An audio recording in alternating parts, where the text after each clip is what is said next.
Imagine captivating an entire nation with your words and presence, greeting cheers in the streets, applause in the Senate, and unwavering loyalty from the masses. Now picture this very adoration becoming the seed of your destruction. What happens when charisma becomes a curse? Give me your name. It's Caesar, from the House of Julius. Today we explore the story of Gaius Julius Caesar, Rome's most famous general and statesman, whose spellbinding leadership reshaped a republic on the brink. Yet it was his very magnetism and ambition that provoked some of Rome's most powerful figures to conspire against him.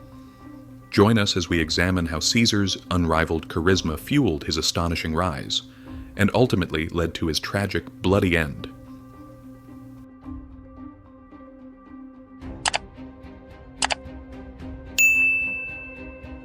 Julius Caesar was more than a politician or a military genius.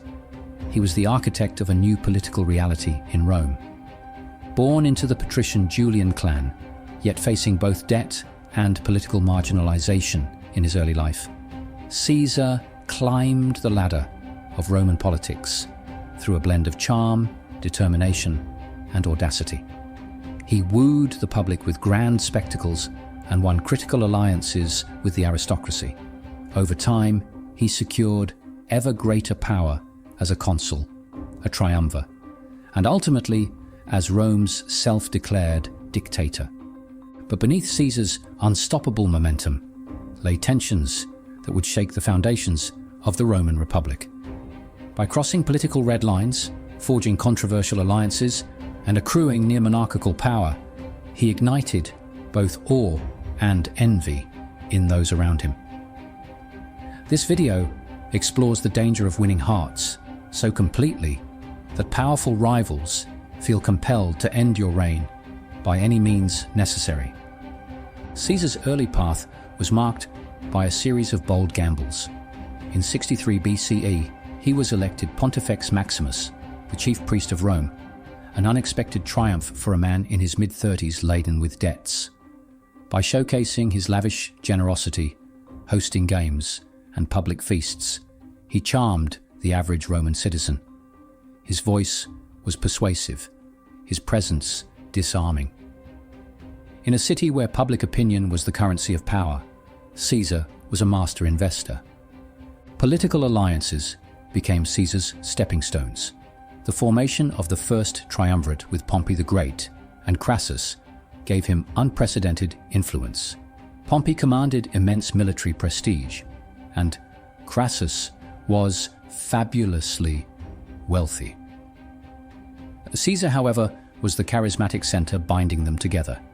He used his growing popularity to secure the governorship of Gaul, modern-day France, a position that handed him the opportunity to forge a legendary military career.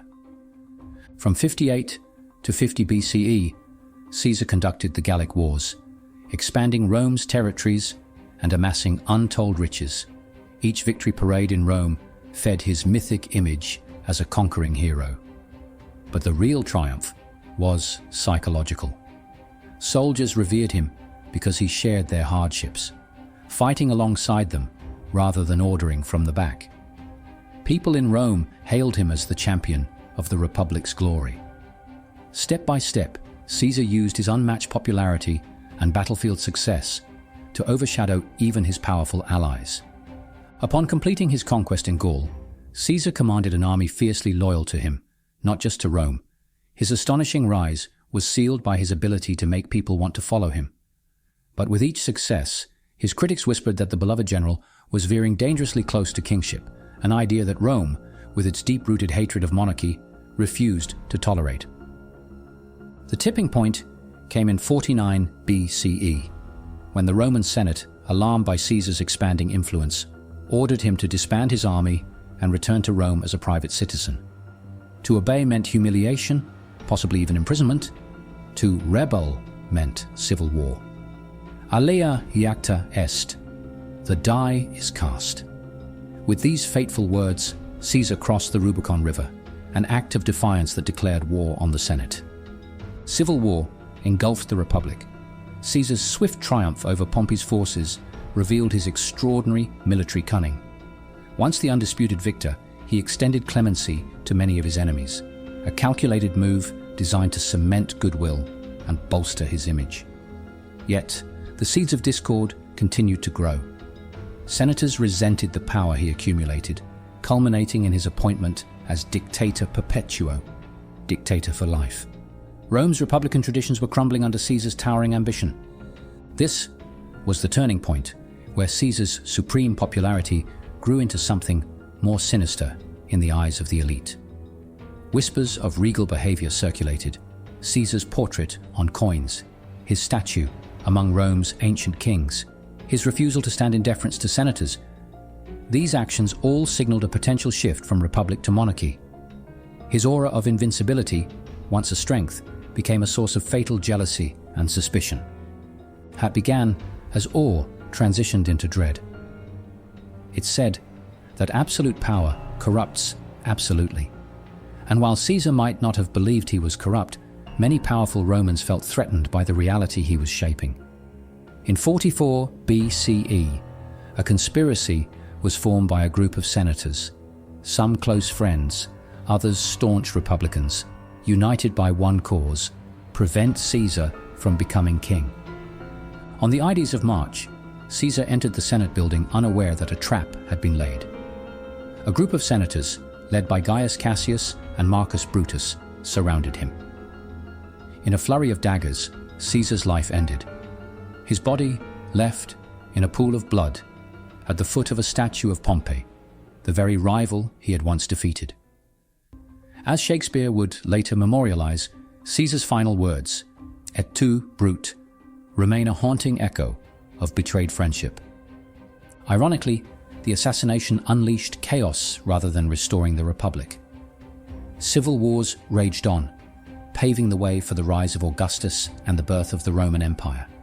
The conspirators had hoped to safeguard the Republic from tyranny, but in eradicating Caesar, they sealed the fate of free Rome. Caesar's charisma, once the instrument of triumph, became the very reason he was deemed too dangerous to live. Julius Caesar's story offers a compelling lesson about the dual-edged nature of charisma. He could motivate entire legions with a simple speech and convert foes into allies through generosity and showmanship. Yet, that same magnetism also created a wave of envy and paranoia. On a psychological level, Caesar's life demonstrates how personal allure can mask the slow accumulation of opposition. Philosophically, we might see Caesar as embodying the tension between ambition and collective will. Where does one person's drive end and the good of the community begin? Each time Caesar seized more power, even with good intentions, he frayed the fabric of the republic he claimed to protect. In that sense, his downfall was almost inevitable, an unstoppable force meeting the immovable tradition of Roman liberty. This raises a deeper question about human nature. Can a single individual, no matter how gifted, balance personal ambition with the needs and fears of an entire society? Caesar's fate seems to argue that unchecked charisma can transform adoration into hostility, when followers and rivals alike sense their own autonomy slipping away. In today's world, charismatic leadership is often hailed as the key to success, whether in politics, business, or social movements. Yet, Julius Caesar stands as a timeless reminder. Charisma without humility can lead to isolation at the top. His story challenges us to examine how we wield influence and whether we are aware of the silent fears or resentments we might be creating. Charisma is a powerful force, capable of uniting people under a visionary banner, but it can also sow the seeds of conflict, especially when it eclipses the broader values and checks that keep societies stable. As you reflect on Caesar's dramatic rise and fall, ask yourself, what becomes of a leader when trust turns to fear and respect morphs into resentment? The tale of Julius Caesar is not just about ancient Rome. It's an enduring testament to the reality that true greatness requires more than power. It requires wisdom, empathy, and a deep respect for those we lead.